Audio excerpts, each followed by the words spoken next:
What if natak-an na gid ko simo? What if mas natak-an?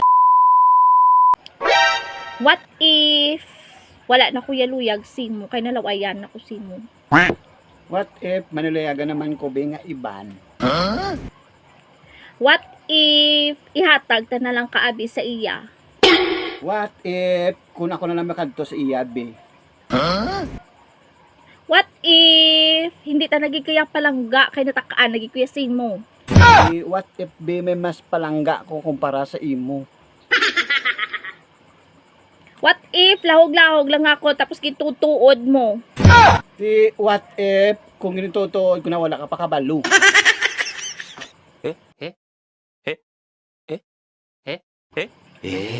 Hmm?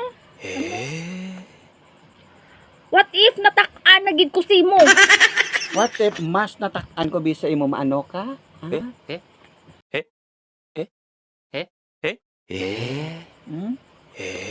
What if madakpan tagid ka nga may babae katuod?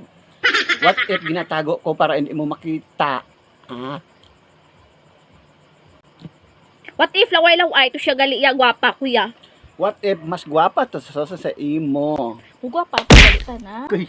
What if ko na ikaw una-una kag tapos mangakig ka? Kigambal mo. Di ron tama ron.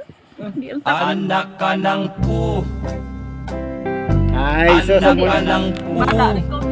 Amo na ang problema. Kigambal ako lang naglahog lang to gitutuod mo simo. Aman. Tama ron.